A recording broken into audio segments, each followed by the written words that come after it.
Queridos hermanos, la pregunta sobre los fines de Schoenstatt es central. Se dice en filosofía, el fin es la causa de las causas. Si yo no tengo un fin claro, entonces voy de un lado para otro. Desperdicio mi energía, mi fuerza, todo lo que haga. Si yo tengo un fin claro, yo quiero esto, entonces yo puedo ordenar las fuerzas para hacerlo posible, para realizar ese querer. Si alguien tiene un negocio, por ejemplo, tiene que definir claramente cuál es la meta, cuál es el fin de su negocio, qué quiere producir. Si quiere producir, digamos, tarro en conserva, bueno, hará todo lo posible por producirlo. Pero no puede producir eso y a la vez verduras y a la vez zapatos, digamos. Hacer un poquito de cada cosa. El padre Quente le repite mucho una frase que dice, un adagio, la tarea hacia el hombre. La tarea hacia el hombre. Nosotros cultivamos en Schoenstatt, y eso lo tienen ustedes claro, el ideal personal, el ideal de comunidad. ¿Por qué? Porque eso determina todo lo que hagamos. Nuestra espiritualidad, todo se condiciona a eso. Y si no tengo un fin claro, si no sé para qué existo y para qué actúo, o tengo una dispersión, mi vida va a ser en el fondo dilapidada, se va a perder. Digamos, no voy a hacer nada que valga la pena. ¿Cuáles son los fines de Schoenstatt? ¿Por qué Dios hizo que surgiera Schoenstatt en el seno de la Iglesia? La respuesta general es para una renovación mariana de la Iglesia y del mundo en Cristo. Ese primer fin, esa renovación consiste en crear una nueva forma de vivir el cristianismo, una nueva modalidad del ser cristiano. Explicamos la vez anterior que había, ¿no es cierto?, muchas maneras, modalidades. Es muy distinto el cristianismo de San Benito, de los monjes, digamos, al cristianismo como lo vivió San Francisco, como dijimos también San Ignacio, que son casos típicos, Santa Teresa de Ávila. Hay muchos fundadores que han creado tipos de hombre. Nuestro tipo de hombre. ¿Cuál es el tipo de hombre que quiso crear el padre Quentenich? La modalidad de estos hombres nuevos o estas diversas formas de vivir el cristianismo está determinada por lo que dice el Evangelio, del hombre nuevo, general, supratemporal, y por lo que dice el tiempo. Las necesidades del tiempo, los desafíos que plantea una época histórica.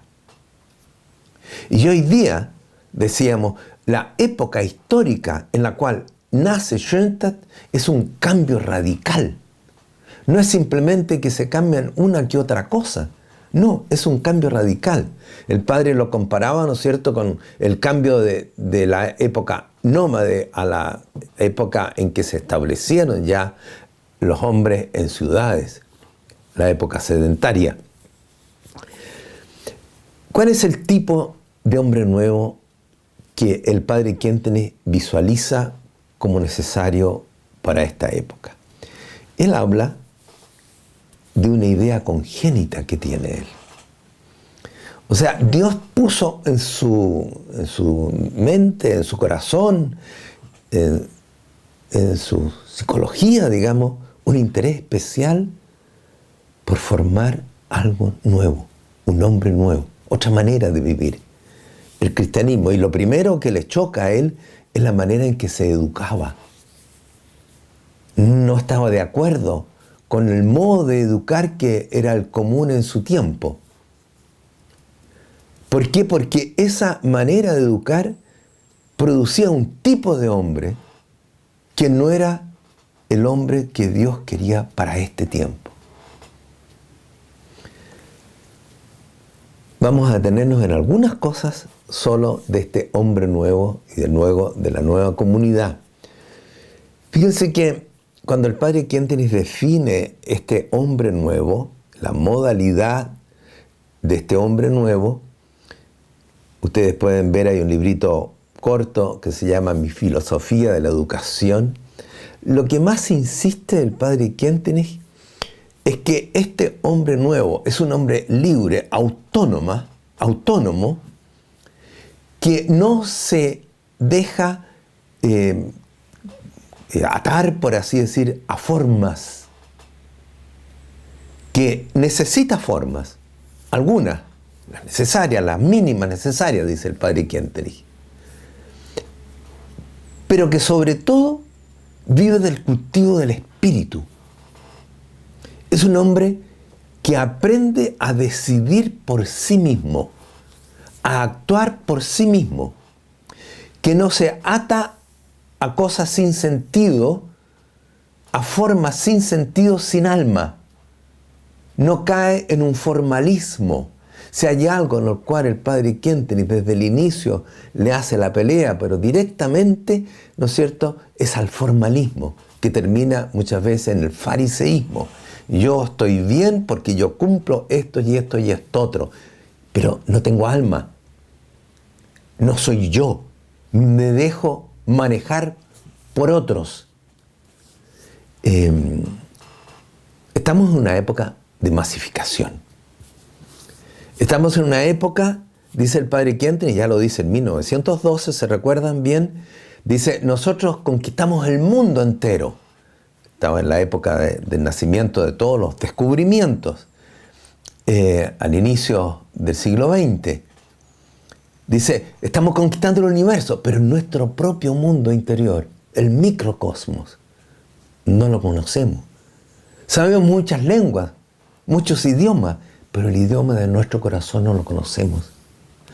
Y habla del hombre sin yo, del hombre cine, del hombre cambiante, del hombre discontinuo. El hombre apto, dice, para ser manejado por las corrientes de opinión, en el siglo XX, ¿no es cierto?, por los dictadores. También hoy día hay algo muy semejante, digamos, quizás no en el mismo formato, pero hombres que se dejan manejar por las corrientes de lo que se dice, de lo que se piensa, no tienen opinión propia. Y esto redunda tremendamente también en el cristianismo. Tenemos un cristianismo que viene de tradición, de costumbre. Se es cristiano porque se nació en una familia cristiana y por eso tengo fe. Eso, dice el padre Kentenich, ya prácticamente no existe en algunos lados, quizá algo. Pero no se tiene una opción cristiana libre, de tal manera que se posea tal seguridad en la fe, tal conciencia de misión cristiana, que yo pueda estar en un medio en que nadie cree, en que todo es relativo, en que todo depende de lo que quieran, digamos, de los intereses políticos, económicos, de lo que se está mostrando, digamos, en el marketing. Quiere un hombre que aprenda a juzgar, a decidir y a actuar libremente. Eso es lo más característico del hombre que Schoenstatt quiere crear. El padre, cuando habla de las comunidades, digamos, tiene un lema, un principio, mejor dicho, dice, ¿no es cierto?, nosotros tenemos el mínimo de vínculos jurídicos, un mínimo de obligaciones jurídicas, formas, ¿no es cierto?, un máximo de libertad, pero sobre todo un fuerte cultivo del espíritu. Hoy día no basta con decir hay que hacer esto, esto otro, esto es lo que manda la iglesia, esto es la verdad, hay que actuar de acuerdo a esa verdad. Eso hoy día no basta. Hagan ustedes un pequeño test sobre los hijos de matrimonios cristianos. y a veces muy buenos cristianos, o buenos trinitarianos también. Y resulta que los hijos muchas veces ya no tienen fe, ya no van a la iglesia, no les interesa, ya no se casan algunos, se juntan nomás. ¿No es cierto? Y si hay cosas que dicen, bueno, el aborto, ¿por qué no? Si es también posible, es necesario. Se adaptan a lo que está sucediendo. Nunca han hecho una opción clara, personal, sólida, por la fe. No hay un compromiso desde adentro con el Señor. Las devociones, prácticas religiosas pasan, ya no se cumplen. Antes, si uno no las cumplía, era mirado raro, digamos. No ir a misa, ¿qué le pasa? No comulga, ¿qué le pasa? Hoy día nadie se preocupa de eso. Fíjense qué importante es esto, porque ¿qué tipo de cristianismo tenemos nosotros? ¿Qué tipo de cristianismo le entregamos a nuestros hijos? ¿Es un cristianismo de opción o de tradición? Si no le entregamos un cristianismo de opción, si ellos no saben dar razón de su fe y por qué creen, entonces van a ser arrastrados por una corriente materialista, ¿no es cierto?, no creyente, atea, en definitiva, o, qué sé yo, tantas maneras hoy día de tener y no tener a Dios, un Dios tan difuso, digamos, tan poco tangible que en el fondo no es un compromiso con una persona como nosotros lo queremos y tenemos que hacer.